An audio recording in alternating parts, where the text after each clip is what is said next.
PEGI 16.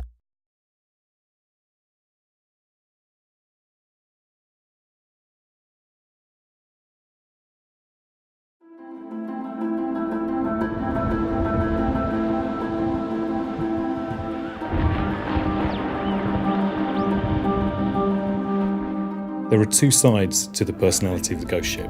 Sometimes it's a malevolent force, other times it's a neutral force. But it's always there in the scene and always talking to the character. It's always shifting. Its metal hulk is always creaking. The ship's always responding to the waves outside, the environment outside, and we try and bring this into the environment for the player when they're inside the ship. What was that noise?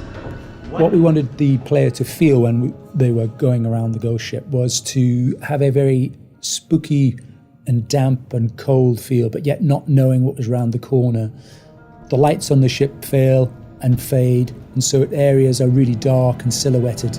We wanted it to feel like a dungeon, so we had chains rattling and there's smoke and mist and all of these atmospheric clues to horror films.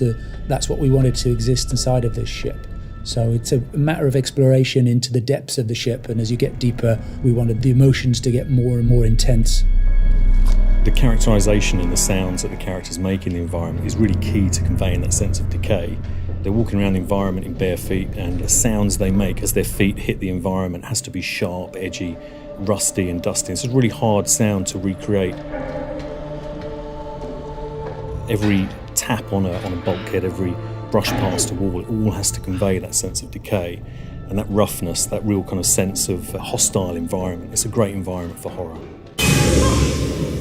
The way the ship's built, there's lots of very unique areas that you wouldn't normally find in everyday sets, such as very long, tight corridors, and they can present somewhat of a challenge when you're thinking about how to shoot in there, but you can kind of use that to your advantage by making shots that work in there that then lend a certain character to it. So for example, we used very short lenses to deal with those wide corridors, which then gave it a nice distorted feel at times and a very acute angle to some of the shots, which creates a certain tension, which was actually like really fitting for those scenes in the ghost ship. Where are you taking me? Now, why would I tell you? It's a nice mixture between uniformity of the military style structure and also the chaos of something that is old and creepy and has kind of been overtaken by nature a little bit. The decay of the ship, the state of decay, the rustiness is conveyed not only through the great artwork, but it's how the characters sound when they interact with that environment. It all needs to offer that kind of sharp edginess, and that's a great environment for horror.